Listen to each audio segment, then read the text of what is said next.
Hola de nuevo, amigos del canal. Estamos con una nueva entrevista. Volvemos al mundo del doblaje y lo hacemos con algo realmente especial que llevamos mucho tiempo fraguando, y es que no siempre se puede entrevistar a alguien con el bagaje como el de Luis Posada. Luis, bienvenido, muchas gracias por compartir este ratito con nosotros. Gracias a vosotros, un placer estar aquí en esta guarida.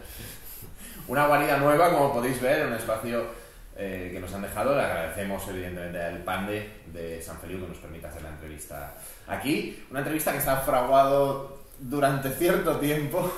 Realmente por fin estamos aquí y Dan, teníamos muchas ganas y muchas cosas que preguntarle a Luis. Con el profesor, ¿no? Teníamos muchas ganas de estar con el profesor, nunca mejor dicho, con el maestro, evidentemente Luis Posada, del doblaje, porque además ha sido nuestro profesor en la escuela Polford 2 veces. Muchísimas gracias también un orgullo por la paciencia que tuviste con nosotros, pero empezamos por el principio, luego ya nos iremos por las ramas, pero empezaremos por el principio.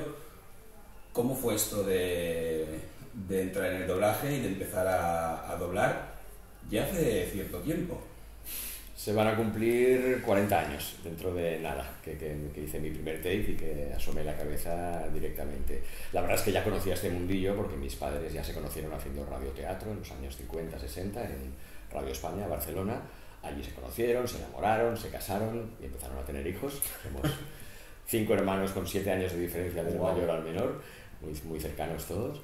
Y los dos pasaron a hacer doblaje. El que lo pudo desempeñar durante muchos más años fue mi padre, Luis Posada Mendoza, y tuvo la suerte de alcanzar papeles bastante icónicos, ¿no? Como la voz de Doc Brown de la saga Regreso al Futuro, o como el original Obi-Wan Kenobi, Sir Alec Guinness, en las primeras películas de la saga de Star Wars.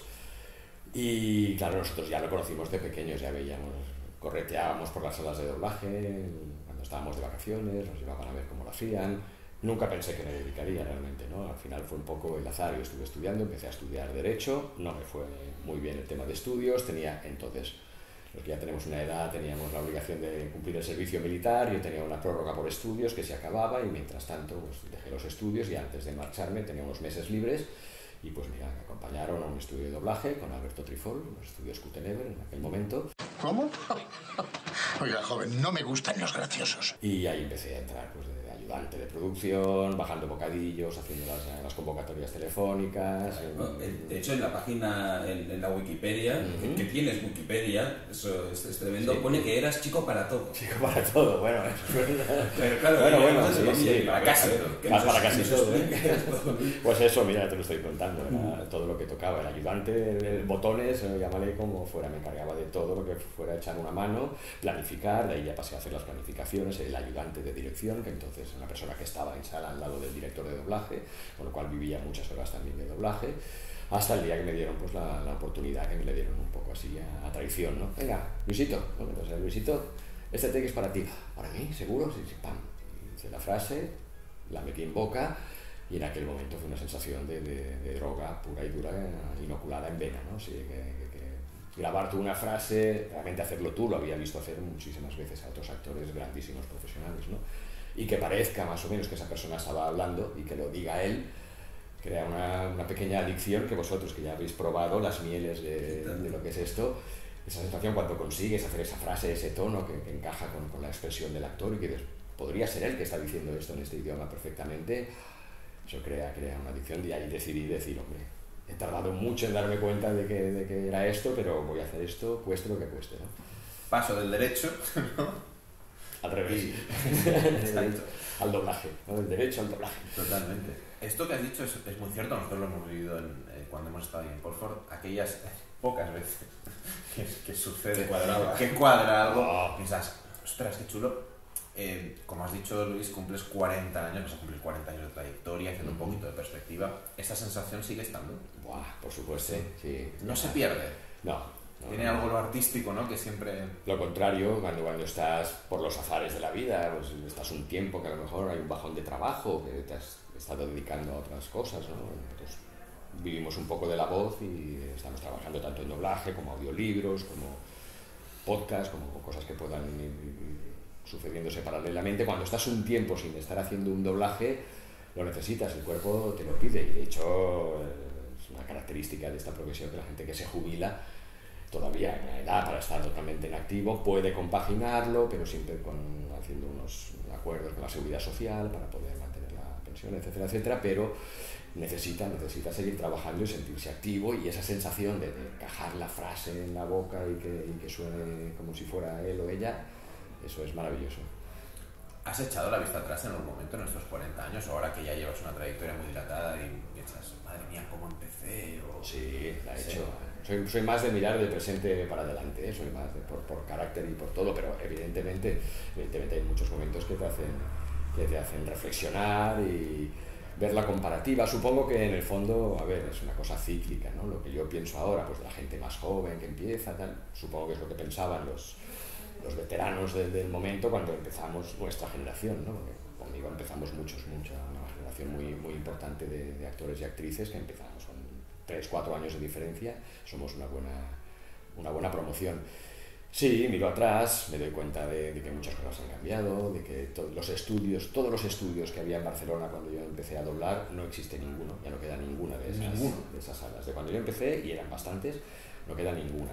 Siguen existiendo empresas que ya operaban entonces, pero que ya han cambiado de local, han cambiado de salas, o sea que siguen habiendo. Y por supuesto, profesionales, pues también, desgraciadamente, con el paso de los años nos han ido abandonando muchísimos, nuestros referentes, y cuesta un poco hacerse la idea, ahora cuando decías lo de maestro, cuesta mucho hacerse la idea de que tú ahora puedas ser el referente, ¿no? Cuando todavía tengo muy fresco aquellas grandes voces, aquella personalidad arrolladora que exhibían aquellos que estaban antes que nosotros, ¿no? Que eran las voces hipnóticas, ¿no? Era una capacidad, gente que venía de la radio, como se explicaba en el caso de mis padres, del teatro, pero sobre todo desde el mundo de radioteatro, que nutría muchísimo las filas de doblaje. Sí, gente de teatro, de televisión, de cine.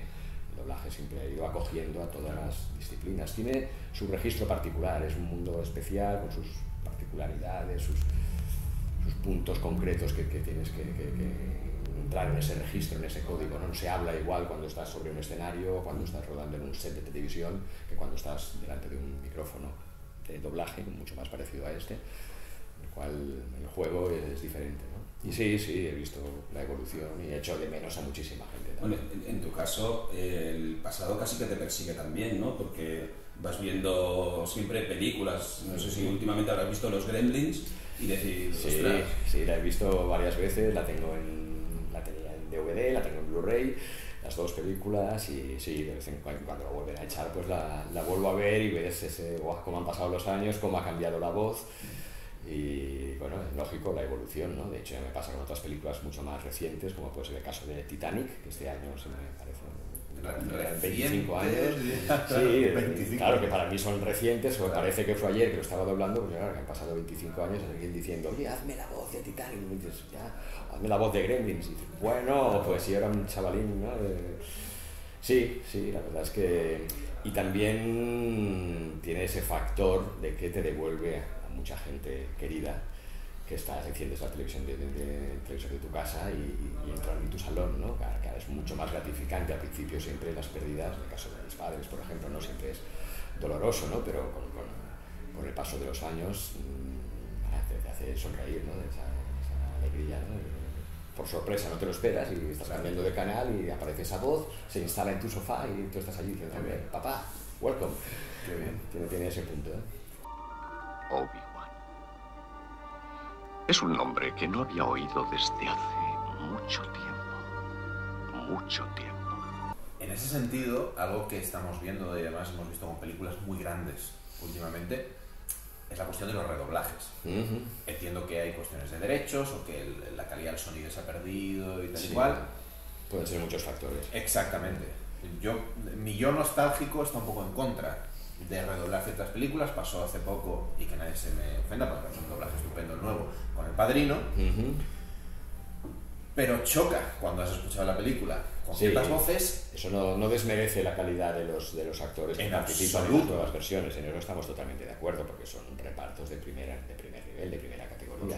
Pero es cierto que el sonido, la manera de hablar, la manera de declamar, cuando nosotros empezamos todavía teníamos a esa generación que os comentaba antes, que venían de hacer toda esa serie de películas anteriores, y los John Waynes y esos westerns y esas películas de guerra y esas bélicas y todo tipo de cine, en lo cual hablaban de otra manera. Era pues como los radioteatros antiguos que ahora todavía podemos escuchar. Se actuaba de otra manera. Con nuestra generación llegó un poco también una forma más moderna, más casual, menos estereotipada. Lo que para nosotros sonaba así, supongo que para los jóvenes de ahora escuchar ese tipo de doblajes en los Gremlins, los Goonies, E.T., este tipo de películas, que es cuando nosotros empezábamos, ahora también les debe sonar antiguo, me imagino, ¿no? Pero bueno, es normal que haya esta evolución. Y los redoblajes, claro, yo asocio esa película pues con esa manera de hablar de la época, ¿no? Que es muy difícil de emular, ¿no? Si ahora quisieras hacer un doblaje de John Wayne, intentando imitar esos tonos de Felipe Peña o de Rafael Calvo de la época, por ejemplo, costaría mucho hacerlo bien, ¿no? Y se nota, para mí es que el doblaje de una película, yo siempre he sido muy fan del doblaje y todo lo que veo prácticamente es en versión doblada, asocio, pues es como una banda sonora, para mí es como la música de una película, como si la cambiaran, ¿no? Decir, no, es igual, la película es la misma, pero vamos a cambiar, ya no será Vangelis, aquí será Exacto. una cosa más moderna, y dices, ostras, ¿no? Que yo asocio esas imágenes con esa música y con esas voces. Para mí, a mí me cuesta el tema del redoblaje, pero entiendo que por factores que puede ser lo que tú decías, derechos caducados, el sonido que en su momento pues no era de la mejor calidad, doblajes que se han perdido, que los másters originales ya no existen, por ejemplo. Comentabas antes que te gusta mucho el doblaje. El otro día me comentando precisamente que íbamos a ir a un curso de doblaje con un compañero que a él no le gustaba el doblaje. Y yo entonces dije otra vez con la versión original, que pesado, porque la versión original y déjalos que doblan. Pero no, me dijo, no me gusta porque luego cuando veo cine español no me gusta cómo hablan. O sea, la gente del doblaje ha hecho que me guste cómo habla la gente que en castellano que habla en las películas dobladas. Y luego el doblaje, o sea, las películas españolas no dobladas tienen ese problema a veces de un poquito de dicción o incluso a veces de sonido, ¿no? Porque el sonido también puede ser factores diversos también, ¿no? Pero es cierto que, y sobre todo en las películas, también reconozco que es que yo me voy haciendo mayor también y las facultades se van perdiendo, pero me da la impresión de que en las películas más recientes de los últimos años hay como una especie de carrera, que parece que hay una competición a ver quién habla más rápido y lo dice todo más deprisa, que parece que se sabe mejor la letra y que queda mucho más moderno y mucho más de la calle, pero a unas velocidades inauditas, ¿no? Como te decía, no es una cuestión de vocalizar más o menos, sino la velocidad. Parece que en muchas ocasiones se estén quitando el texto de encima, se lo quiten más que decirlo y recrearse en decirlo. Y bueno, pues cuando argumentalmente es importante saber qué están diciendo para seguir el desarrollo de la película, pues te quedas un poco en hándicap, vas a acabar poniéndote subtítulos muchas veces, ¿no? Afortunadamente en las plataformas digitales pues puedes hacerlo, o incluso, mira, aprovechando el hecho de que aquí también se habla el catalán, en alguna de estas plataformas pues puedes cambiar de idioma y ver una película española pero con su doblaje en catalán, que bueno, que no sería lo ideal porque esos actores deberías poder entenderlos perfectamente y algunos de ellos los entiendes muy bien y normalmente a los jóvenes, ¿no? La gente joven parece que el tema de la dicción y el poder de la voz, el poder cautivar, el poder seducir con la voz y sacarle todo el jugo, parece que no le den la misma importancia. Y sí, es verdad que la comparativa a veces deja en mal lugar. De la misma forma que hay veces que actores que no están habituados a hacer doblaje, pero que son muy buenos actores seguramente sobre un escenario, no entran tampoco en el código de doblaje que hablábamos antes. Es una manera de hablar diferente, te tienes que saber comunicar con el micro, te tienes que saber entender con él, tienes que ser amigos, ¿no? Y tener la capacidad de que llegue, ¿no? Proyectar tu voz de forma suficiente para que el micrófono la recoja y la convierta en una señal. Y es un código especial, ya no hablemos ya de ejemplos un poco icónicos para nosotros como fueron el doblaje del Resplandor o de algún tipo de películas de este tipo que demuestra que auténticos animales escénicos como habían sido en su momento pues Verónica Forqué o Joaquín Hinojosa, que si no recuerdo mal fueron las voces que pusieron a Jack Nicholson, pues eran buenos actores de escena, de cine, de teatro, pero en doblaje hay algo que no acaba de funcionar. Me parece que tienes ideas muy concretas sobre lo que hay que hacer con Dani y me gustaría mucho saberlas. Si nos lo traemos a un ejemplo más reciente, que lo hemos comentado mucho en el canal, Los Mitchell contra las máquinas, tiene un doblaje en castellano en el que se optó por actores y actrices y el resultado no acaba de ser bueno, y en la versión en catalán se optó por actores y actrices de doblaje. Y hay una diferencia que me sabe muy mal, pero bueno, es abismal. Yo en la mayoría de ocasiones, en este caso solo he visto algún tráiler o alguna cosa cortita, no he podido ver la película entera, pero es cierto que realmente es lo que yo llamo un código, ¿no? Un registro especial el de doblaje, ¿no? Tienes que ser capaz de adaptarte y no es solo aquello, bueno, pongo la voz y ya, ¿no? Que muchas veces el concepto del doblaje también es, bueno, pero tú lo dices y luego ya eso ya te lo colocan o luego ya le dan las intenciones. No, tú tienes que dar las intenciones, dar los tonos y tienes que sincronizarlo, que luego se pueda perfeccionar o no gracias a la técnica actual. Mover un poquito de aquí, mover un poquito de allá para que parezca realmente que coincide todo en los labios, pues bueno, mejor que mejor, pero tienes que tener esa capacidad, sobre todo de esa empatía, de meterte en la piel de ese actor, de esa actriz, ¿no? De que parece que te has disfrazado de él realmente y que bueno, todos los métodos son buenos mientras que al final parezca que están hablando ellos, de lo que se trata. Pero los actores y actrices de imagen siguen teniendo una visión un poco infravalorada de los actores y actrices de doblaje. El doblaje estamos ya un poco acostumbrados desde que entramos en el mundo, de que se considera un poquito un sector aparte, ¿no? No nos hemos visto nunca introducidos, ¿no? En el mundo del cine patrio, ¿no? Ni en el cine español ni en el cine catalán, por así decirlo, ¿no? No se nos ha hecho partícipes de ser parte de la academia del cine en ese sentido. No se considera, yo creo que normalmente la visión que hay por parte de ellos se nos considera pues más bien una industria que entorpece un poco su labor, ¿no? Que un poco a raíz de lo que me explicabas tú, Isarn, pues de que hace que la comparativa, facilitamos la introducción de que películas de otros países sean totalmente asequibles y las puedas entender en tu propio idioma sin ni siquiera tener que recurrir a leer los subtítulos, si no vas a ver la versión subtitulada, con lo cual también se crea una competencia muy directa para los productos autóctonos, que normalmente no disponen de esos presupuestos tan elevados como puede disponer el cine norteamericano, por poner un ejemplo, y se nos considera un poquito, pues eso, como una devaluación de un producto que a la vez también facilita una competencia feroz, ¿no? O sea que todo es un mal necesario. Un mal necesario, cosa, a mí me sorprende un poco que luego ese nivel de exigencia o esa comparativa no se traslade a otros ámbitos culturales, como puede ser el ámbito literario, que nadie reivindica ni exige que las ediciones sean bilingües y que tú puedas estar leyendo el original mientras estás leyendo la traducción, por ejemplo, o el ámbito escénico en el teatro, que nadie le preocupa ir a ver Shakespeare traducido, siempre y cuando la traducción sea buena y los actores que lo interpretan lo hagan al nivel, pues no les preocupa, no les importa que se pierda esa musicalidad, esa métrica, esa magia que seguro que tiene en su versión original y que se pierde con la traducción. Una traducción siempre es una pérdida, ¿no? Eso está claro, pero es un mal necesario, como dices tú, que ayuda a que esa obra audiovisual llegue perfectamente al público y pueda seguirla en su total magnitud sin tener que estar pendiente de solo una parte de la pantalla que es donde indica las letras con el texto que se está diciendo. Y las propias distribuidoras, eso era la industria, ¿no? Por parte de los actores de doblaje, las propias distribuidoras que son al final las que necesitan de vuestro trabajo para que luego vaya al cine o a las series, sí que os tienen en mejor consideración. Las distribuidoras son las que inventaron el doblaje, o sea, fueron las compañías cinematográficas las que, como método de conseguir mayores beneficios, pues decidieron que este era el mejor camino. Al final es una industria que lo que quiere es lucrarse con ellos, lógicamente, como cualquier otra empresa. Sí, es cierto que ellos comprenden que el doblaje les proporciona mayores beneficios y que si se hace bien, pues sigue funcionando y siguen apostando por ello, y de hecho los mismos actores americanos o coreanos o italianos o franceses, sea de donde sea, en sus contratos ya de rodaje con la película ya se incluyen las cláusulas sobre el doblaje, sobre si se van a doblar ellos o no, en qué idioma o no, o en tales países pues ya saben ellos que esto está establecido así y son los principales interesados en hacerlo, o sea que no somos nosotros que vamos secuestrando películas por las noches para doblarlas, para que luego todo el mundo las tenga que ver dobladas y no subtituladas, sino que son ellos los que nos contratan y nos pagan nuestros salarios para poder hacerlo así.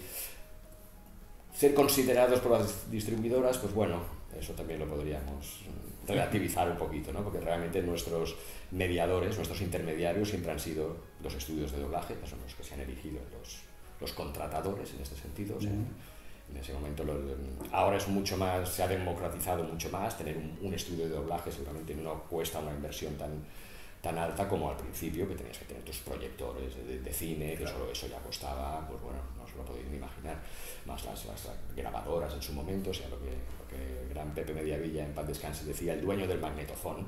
Los estudios eran el dueño del magnetofón es el que al final negocia, el que pacta con el cliente original y el que subcontrata. Tengo la película, la traigo yo y yo subcontrato a los actores, ¿no? Entonces siempre un poco el poder lo ejerce el estudio de doblaje. Las empresas de doblaje son los interlocutores directos con los clientes, con las distribuidoras. Nosotros no tenemos un canal directo de contacto con las distribuidoras, ¿no? O sea, el intermediario es el estudio de doblaje. Pero para nosotros hay algo que no acabamos de entender y creemos que la cuestión viene presente por las distribuidoras, que en ciertos momentos se decida incluir en el reparto de una película para hacer doblaje a gente que no es del medio, que puede venir de cualquier ámbito, del teatro, del cine, de YouTube, un cocinero famoso o un presentador de televisión, con el resultado que luego se ve en pantalla, que suele ser, y que nadie se ofenda, terrible, ¿no? No acabamos de entender. En muchas ocasiones sí, en algunas no. Afortunadamente se cuenta con actores y con gente sobradamente preparada y creo que todos estaríamos de acuerdo, ¿no? Podríamos mencionar unos cuantos, ¿no? Florentino Fernández, Carlos Latre, José Mota, unos de muchos ejemplos que profesionales de contrastada solvencia y que son capaces de hacerlo todo, y todo lo hacen bien, y el doblaje entre ellos, ¿no? Con lo cual hay ningún problema. El problema viene cuando coges a gente que no sabe hacerlo, y que en muchas ocasiones ni siquiera tiene una preparación interpretativa que pueda compensar con ello, ¿no? Pero nos parece, es un tema de marketing. Claro, pero nos parece tirar piedras sobre tu propio tejado. Al final tu producto no va a quedar como debería quedar. Y eso va a quedar para siempre o no, porque ahora con el tema de los redoblajes ya sabes que eso puede luego pasar por varias capas, pero al principio es una cosa que va a durar durante muchos años y que esa fama efímera seguramente de esas personas o personajes o celebrities en su momento va a quedar eclipsada por el tiempo y lo que quedará es el trabajo hecho y esa grabación va a quedar, ¿no? Es muy delicado todo esto, es muy delicado. Es una labor de marketing en ese momento, pues supongo que el perfil que se busca de estas personas que colaboran es un perfil de gente que están apareciendo en los medios y que en el momento en que se haga el estreno de la película pues aprovecharán esa facilidad que tienen para estar presentes en los medios de comunicación, para hacer un marketing y una publicidad extra de la película, más allá de los anuncios de spot televisivo y el anuncio en el autobús, ¿no? Pero los resultados acostumbran a no acompañar.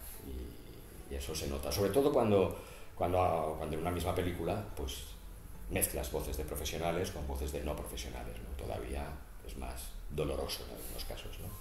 Cuando tú comenzaste había 2 canales de televisión, si no me equivoco, y los estrenos de cine pues tampoco eran tan abundantes como ahora. Ahora hay muchísimo cine, hay un montón de canales, hay plataformas de streaming.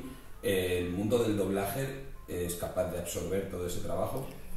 Sí, piensa que en cierto modo todo el registro histórico, toda la biblioteca, por así decirlo, de películas que ya existen y que se siguen emitiendo es enorme. O sea, que todos los canales siguen pasando producción que ya existe desde los años 60, 70, 80, 90, 2000, etcétera, etcétera. Es verdad que por otro lado hace falta doblar muchas más horas. Sí que es un poco equivalente al momento en el cual entró mi generación, que existía, pasamos de televisión española y UHF, que era entonces lo que había. En muy poco tiempo, en cuestión de meses, ya empezaron a aparecer las televisiones autonómicas, las televisiones privadas, los videoclubs, el fenómeno de los videoclubs en su momento, que fue un pelotazo absoluto. Y sí que nosotros notamos ese aluvión de trabajo que durante unos años pues fue para todos un gran alivio profesional y significó la entrada de muchísima gente y seguramente la oportunidad de la cual gozamos todos los compañeros de mi época pues fue gracias a esa gran cantidad de horas que había que doblar. Y ahora se produce un fenómeno pues parecido, ¿no? Lo que es todos estos canales de los cuales tú hablas, este streaming, todo este tipo de productos que te llegan a casa y que tú con el mando puedes elegir y necesitan tener una renovación continua para mantener tu suscripción y tu atención, precisan de doblar muchas horas. Sí, se da abasto, en momentos de pico parecen importantes estos últimos meses, pero luego también hay momentos en los cuales baja un poquito la producción, vuelve a subir, no sabemos un poco cuál será el futuro, ¿no? Se habla de muchas cosas de estos canales también, ¿no? De que si hay algunos que ya económicamente no están en su mejor momento, que hacen apuestas un poco arriesgadas. De momento la verdad es que es una fuente de trabajo bastante importante. También hay que decir que no se la acostumbra a cuidar con el mimo de lo que son doblajes cinematográficos. El mundo del estreno cinematográfico sí que ha bajado en picado, ya desde los tiempos de la pandemia, por así decirlo, ya se ha notado muchísimos menos estrenos, con lo cual ese tipo de producto que se cuidaba más, cuyos presupuestos son mayores, por eso se cuida más y se puede hacer con más tranquilidad, más artesanalmente, pues ha bajado y en cambio ha subido mucho las horas televisivas que se pagan a unos precios menores, que los estudios de doblaje para rentabilizarlas necesitan que pues la producción sea muy ágil y entretenerse muy poco, pues es un producto que se trata con muchas prisas y a veces, afortunadamente, el nivel profesional es suficientemente alto como para ir sacando las castañas del fuego entre todos, pero a veces se resiente y se nota esas prisas y esa necesidad de tener esta película. Esta semana tengo que doblar 2 películas y tengo estas 2 salas, háganlo como quieran, pues a veces se nota los capítulos de series o todo, hay que poner ahí mucho mimo. El doblaje yo siempre he pensado y me reafirmo que es una trampa, es un truco, es una prestidigitación, un truco de ilusionismo auditivo en el cual o está muy bien hecho o se nota, se ve trucos, le ven las costuras por todos lados y se pierde el efecto de la magia, ¿no? Tiene que estar muy bien hecho o yo personalmente prefiero, si no está muy bien hecho, prefiero pasarme a la versión original. O haces el truco bien o la moneda la sacas de la oreja sin que se vea, sin que se te vea, y si se te está viendo no funciona, no me lo creo. Y el doblaje tiene eso. Pero has dicho que afortunadamente hay muy buen nivel. Esto lo hemos hablado con otros actores y actrices de doblaje con los que hemos tenido la opción de compartir un ratito. Siempre se ha dicho, en España, en Cataluña, el nivel del doblaje es tremendo. Recuerdo, hablando sobre doblaje, que Island hizo una comparativa de cómo se doblaba en Rusia, etcétera, etcétera, y los métodos no tienen mucho que ver. Y se me preguntamos lo mismo. ¿Alguien nos sabe decir por qué? ¿Nos interesa más aquí? ¿Nos gusta más? ¿Tú tienes alguna idea que hayas podido sacar a través de estos 40 años? Hay una tradición. ¿Por qué doblamos también? Hay una tradición muy enraizada. Aquí, no sé si por una cuestión también de nivel cultural en su momento, estoy hablando de cuando se empezó a hacer los primeros doblajes, que una de las causas por las que se inventó también fue por el hecho de que la gente no sabía leer los cartelitos, los entretítulos que decían entonces, con lo cual el nivel de alfabetización también era inferior. Ahora ya con los años evidentemente ya no es por ese motivo, ni mucho menos, pero sí es verdad que es una parcela de la industria audiovisual muy enraizada, muy querida. El público español en general lo agradece mucho y lo valora. Y sí que, como te confirmo, que los mismos supervisores que ya en su momento con este tipo de películas, cuando se pusieron de moda, dijéramos, ¿no? Toda la época Spielberg y estas películas que decíamos antes, ochenteras, venían con supervisora americanos que se encargaban del doblaje como mínimo del francés, alemán, italiano y español, que han sido los 4 grandes centros de doblaje de Europa, aparte de que se realice en muchos otros sitios, pero donde se ha hecho la mayor producción. Y al encargarse de los 4 idiomas y tener un poco de... chapurreaban un poquito los 4 idiomas, hablar bien, seguramente no hablaban ninguno, pero sí que podían hacer la comparativa y eran ellos mismos los que nos comparaban con otros y decían, no, es que aquí el nivel es muy, muy, muy artesanal, ¿no? Muy artesanal. Tampoco sabemos si eso lo decían también a los italianos, a los franceses o a los alemanes, no lo descartemos, ¿no? Y no sé un poco por qué será la escuela quizá del radioteatro, de que aquí también era un fenómeno en su momento que tenía enganchados a muchísimos hogares de españoles, ya no solo antes de que apareciera la televisión, sino ya con la aparición de la televisión. Parecía que la televisión tenía que matar a la radio, parecía que el cine tenía que matar a la televisión, parecía que una cosa iba a favor del streaming, se iba a cargar todo, y realmente sigue existiendo todo y todo tiene su hueco, su público, su nicho, que dicen ahora, lo mal que suena. Y no sé, supongo que debe ser por una cuestión cultural, que es un país que también no es lo mismo el tipo de cultura que nos gusta aquí. Seguramente es mucho más similar, pues, a lo mejor al público italiano, ¿no? Por temperamento mediterráneo, ¿no? Y es muy diferente. Sabemos, por ejemplo, que en países como Polonia, que también se practica el doblaje, es una sola voz. Bueno, si habéis hecho un programa sobre esto, pues entonces ya no incido sobre ello, pero una sola voz hace todas las voces de la película. Nos suena muy exótico, pero yo por una regla de tres también pienso que los mismos actores norteamericanos que graban sus películas, por mucho que lo sepan y que figuren en sus contratos, el hecho de saber que en según qué países, entre ellos España, no van a tener su voz, sino que su voz va a ser sustituida por otro actor, también les tiene que chocar y tiene que ser un poco exótico para ellos. Decir, bueno, esto qué fenómeno es un fenómeno anormal, por así decirlo, el del doblaje. Lo que pasa que, como bien explicamos al principio, es un mal necesario para el que quiere consumir ese tipo de obra audiovisual en tu propio idioma y poder estar mirando las caras de los actores y actrices que salen en pantalla. ¿Y percibís cantera? Porque nosotros tenemos la sensación, y hemos hablado en el canal con algunos actores y actrices muy jóvenes que están con un nivel ya altísimo haciendo protagonistas y cosas muy chulas. ¿Os lo percibís también en el día a día o en la escuela, que hay más gente joven que se interesa quizá en el doblaje? Siempre ha habido gente joven interesada, ¿eh? Lo que pasa es que el fenómeno de las escuelas, al menos en Cataluña, no es tan... O sea, ha sido mucho más reciente. Por ejemplo, en Madrid tenía más tradición de escuelas. Aquí vamos a hablar que quizá están funcionando de una forma más o menos seguida en los últimos 20 años. En otros sitios hay tradición de mayor antigüedad.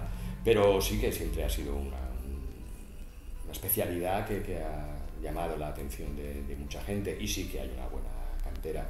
Notamos que, desgraciadamente, por supuesto no es culpa de ellos, que los métodos de trabajo no son los mismos que cuando nosotros empezamos. Eso sí que ha habido diferencias, ha habido cambios, mientras que la esencia de lo que realizamos es la misma, porque no varía demasiado.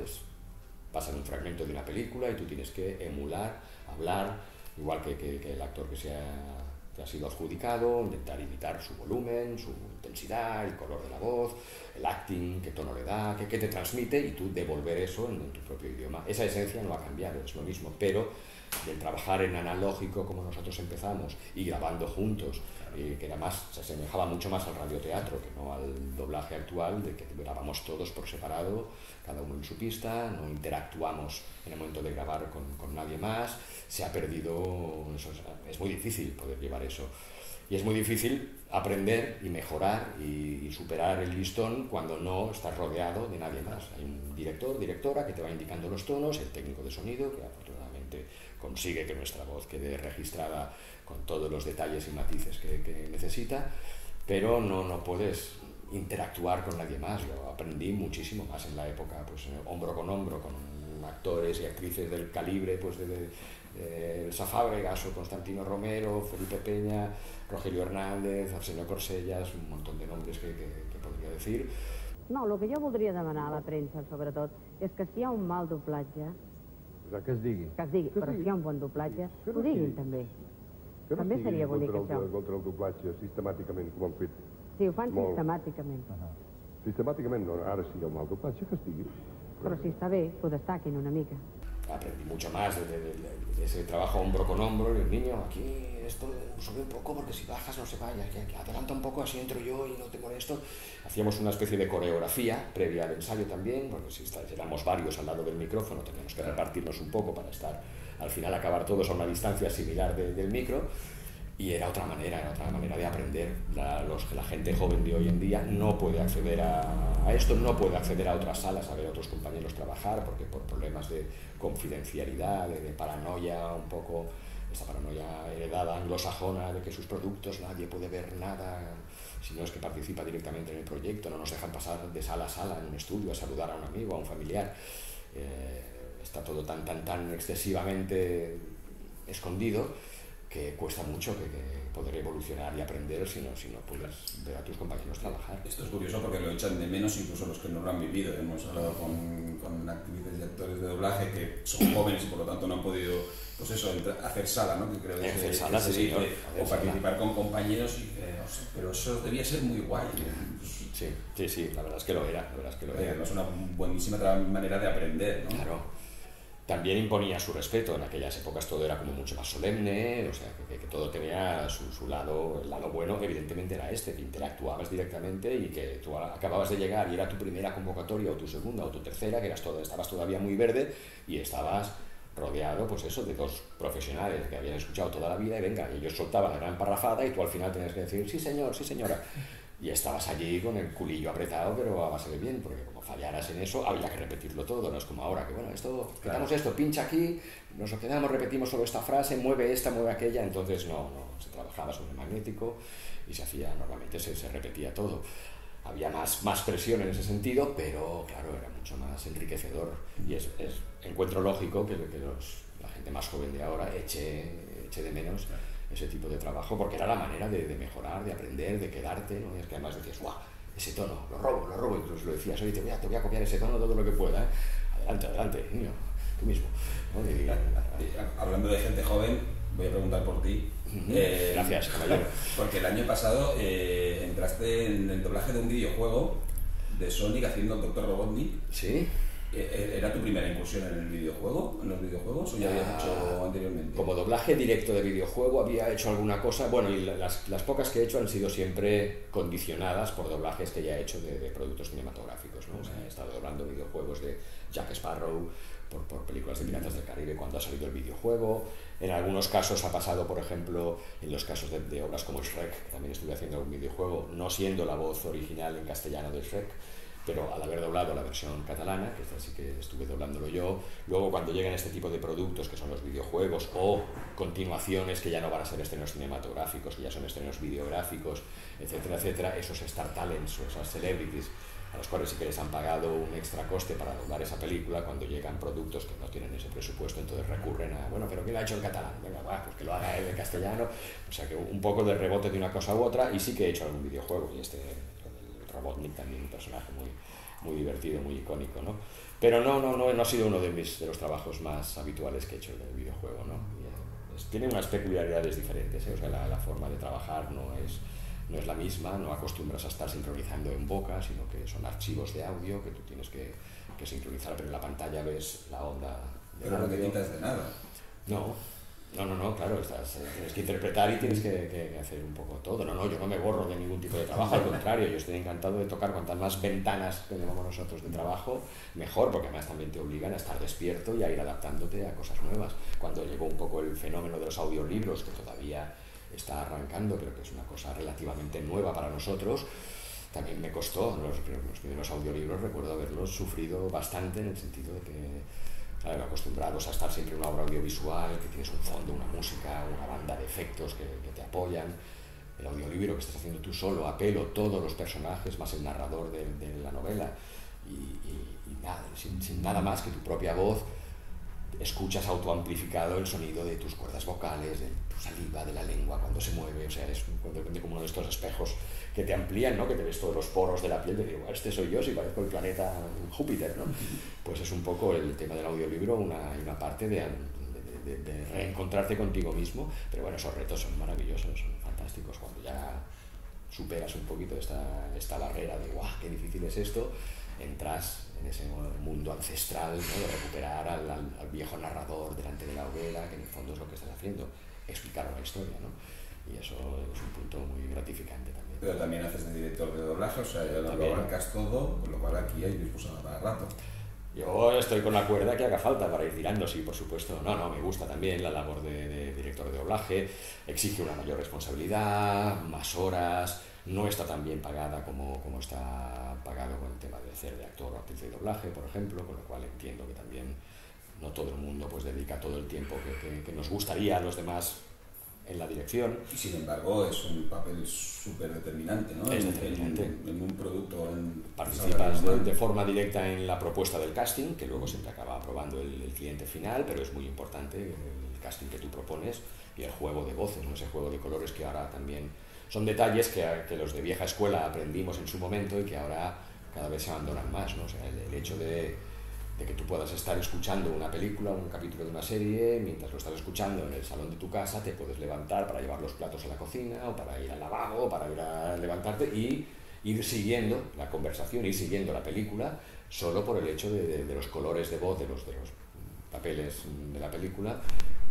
Han de ser suficientemente diferentes como para que tú puedas ir siguiendo quién está hablando con quién, cosa que a veces, si ahora hacéis la prueba en según qué tipos de producto, un poco más serie B o de estas cosas que decíamos antes, que se doblan con más prisas, etcétera, etcétera, pues a lo mejor te levantas, te vas y dices que parece que sea él que se está hablando y respondiendo, o ellas, ¿no? O sea, hay una especie de un color que se empasta todo un poquito y piensas, bueno, es un tema también de habilidad profesional, pero también un tema de casting, ¿no? De elegir los colores de voces que contrasten lo suficiente como para poder identificarlos con cada personaje.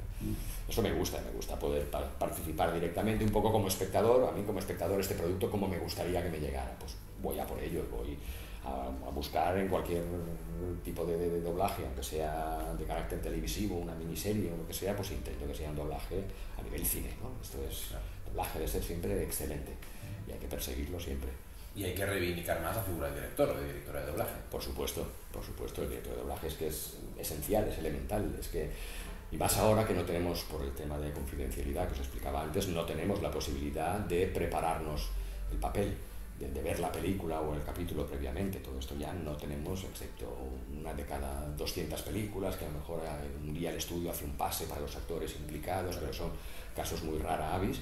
No tienes posibilidad de ver lo que vas a hacer hasta que llegas convocado y te explican. El director tiene que tener la capacidad de rápidamente ubicarte, saber explicarte bien el papel que vas a realizar, saber darte las indicaciones necesarias para que encaje perfectamente, porque todos venimos de guerras diferentes y vamos apareciendo en una sala, ahora viene uno, se va, ahora viene otro, se va, vienes de una historia, llegas allí y no solo es coger y llegar y soltar tus frases y que queden más o menos en boca y que, bueno, está bien, ¿no? Bueno, está bien, no, pero es que estás en otra película, ¿no? Ahora necesito que estés en esta película, que es una película británica, mucho más reposada, y que aquí tenemos que crear una atmósfera, un ambiente.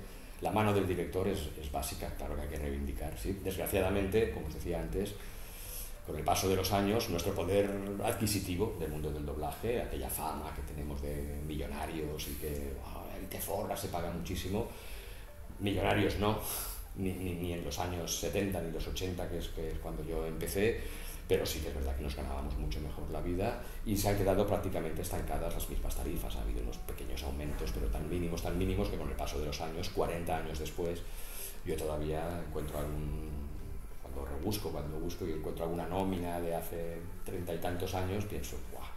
Es casi lo mismo, eran pesetas y ahora es en euros, pero es que si hacemos la comparativa, en según qué producto estamos casi igual, pues no ha cambiado la vida y no ha subido todo en comparativa, ¿no?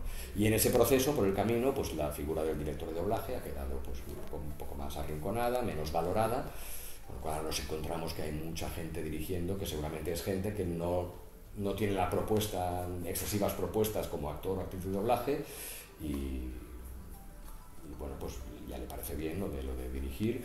Por supuesto que hay muchísimos directores de doblaje y de muy buena calidad, tanto en Barcelona como en Madrid. Conozco grandísimos compañeros que llevan muchos años dedicándose a esto y lo hacen de forma fantástica, pero proporcionalmente cada vez cuesta más encontrar directores de doblaje de nivel.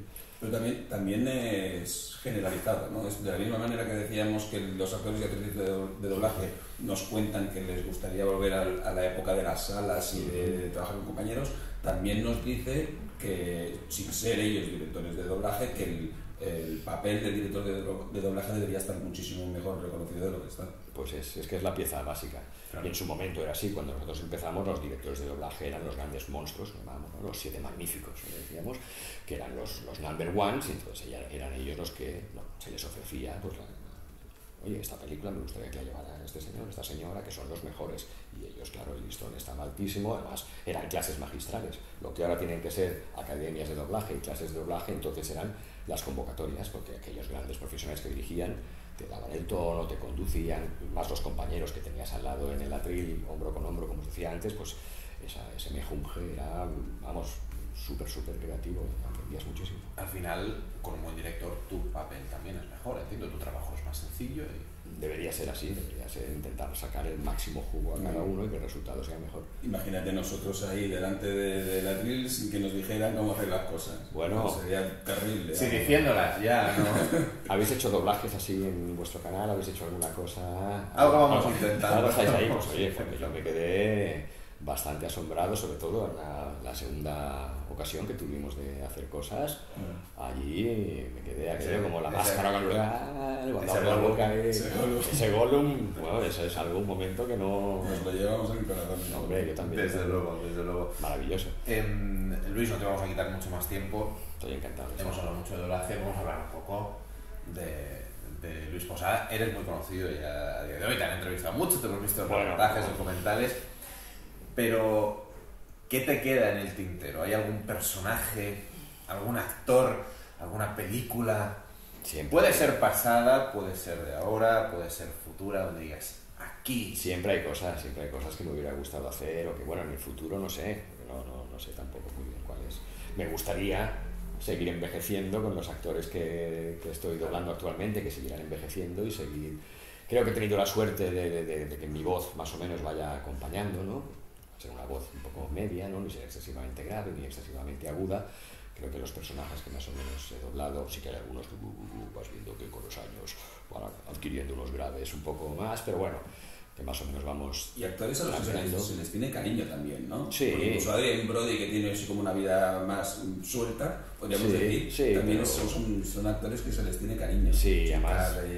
Johnny Depp, son gente con carisma, y ese carisma crea una complicidad, y en el momento en que tú estás participando de una forma tan directa como poner la voz, claro, yo hay actores, claro, no me quiero ni imaginar ahora, si un día alguno de ellos desaparece por el motivo que sea, pues no sé, sería como despedirme de un familiar, ¿no? Realmente he pasado muchas más horas con ellos que con primos lejanos, por así decirlo, o familiares que a lo mejor ni conozco, ¿no? O sea que sí que se crea una empatía muy fuerte, acabas considerándolo como alguien casi de tu familia. He estado sudando la gota gorda con ellos, ¿no? Y ese recuerdo en el momento de conocer a Jim Carrey, que estuvimos, como estar hablando unos minutos, pues la sensación, ¿no? Decir, es que estoy aquí con él y es como si estuviera con alguien que he conocido siempre y nos acabamos de conocer en aquel momento, y yo le expliqué que llevaba 20 años en aquel momento, ahora ya son más, poniendo la voz para él en sus películas, y también hemos crecido juntos, ¿no? Me dijo, ¿no? Y sí, a distancia, pero hemos crecido paralelamente, ¿no?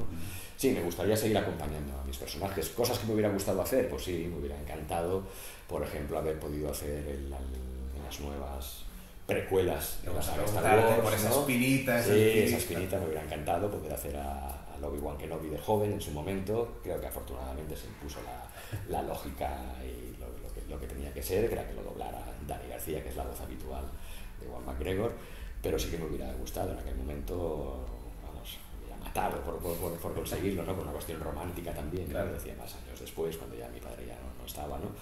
Y no sé, personajes, sí, hombre, me hubiera encantado pues hacer personajes míticos de Disney, de cosas, muy fan de los productos Disney de chaval y de joven. Hombre, no sé. Hiciste uno que no está nada mal. Pero en el ocaso toco misa vespertina y luego adecento los claustros y luego toco las vísperas y... Lo que prefieras tú. El Jack Sparrow, no, este es Disney también, sí. Sí, ahora todo es Disney. El Jorobado de Notre Dame. Ahí hubo un hito, Más me lo pasé muy bien con aquel papel, lo disfruté mucho y sí, la verdad es que fue muy... Me quedo con las ganas de haber hecho un personaje Marvel un poquito más cañero, ¿no? Sí que he podido hacer alguna cosa de personajes Marvel, pero ahora en la última saga esta de Loki, Owen Wilson como Mobius, ¿no? El personaje Mobius, y anteriormente no sé, creo que fue en Iron Man 3, estuve haciendo uno de los villanos, ¿no? Que era Guy Pearce, el actor, no me acuerdo ahora cómo se llamaba el villano, pero me hubiera gustado hacer uno de un poquito más, algún superhéroe, ¿no? Directamente, ¿no? Por ejemplo, que también he sido muy fan siempre de los cómics Marvel y todo, ¿no?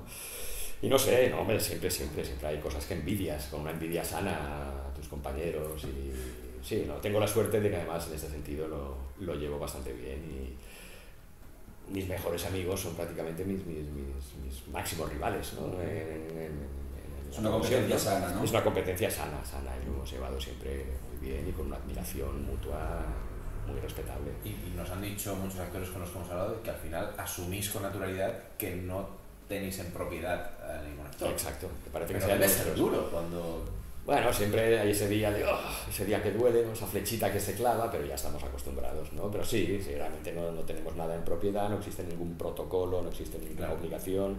Cada película, cada serie pertenece a una distribuidora diferente, que a su vez puede decidir dónde la dobla, en qué ciudad, en qué estudio, qué director lo llevará, dependes. En el fondo casi al final te sorprendes de decir, parece mentira que haya podido doblar tantas veces a Johnny Depp o que haya doblado tantas veces a Jim Carrey, cuando realmente ha pasado por tantas manos y en tantas salas y estudios diferentes, con tantos directores diferentes, que parece mentira que al final haya sido así. O sea, que te has de quedar con lo otro, ¿no? Con esa...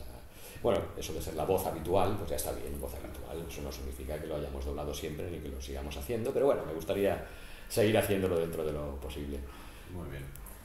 Isaac, ¿nos queda algo? Sí, ya sabes que sí que nos queda la última pregunta. Por que supuesto, siempre hago, por supuesto. Es la pregunta estúpida de Qué Sam. miedo, qué miedo. No, pues porque es que me encanta esto de la confidencialidad, y entonces siempre hago la misma pregunta a actores y actrices de doblaje, y es, ¿estáis trabajando en algo de lo cual no puedes contarme nada? Sí, la respuesta es sí. Claro, pero no te voy a poder Exacto, contar no, ya nada. está. Pero sí. Esta magia me encanta también. Sí, estamos en ello, pero no nos dejan decir nada. No nos dejaban explicar cómo acababa Titanic, no nos dejaban explicar qué ocurría en King Kong, cuál era el argumento de King Kong. Imagínate clásicos como este, pues imagínate en cosas que... Además lo llevan muy a rajatabla esto, porque como te vayas de la lengua o saques una imagen que no corresponda y tal, son muy drásticos en sus decisiones. Lo hemos visto, ha habido sustituciones en muy... Últimamente lo vimos, aquello fue... La recuerdo también, esa anécdota la recuerdo, y sabe mal que luego las medidas eran tan duras, ¿no? En fin. Luis, muchísimas gracias por tu tiempo, no podemos más un que placer. agradecértelo. Gracias por tu labor. Nosotros somos de la generación también que hemos crecido con tu voz. Somos groupies absolutos. Sí, no lo hemos ocultado nunca. Sois unos cracks, porque además lo hacéis muy bien, tenéis un desparpajo y tenéis un dominio para todo esto que se nota y traspasa. Y lo dicho, encantados de tenerte aquí, esperemos que no sea la última. Cuando queráis, aquí volvemos de nuevo.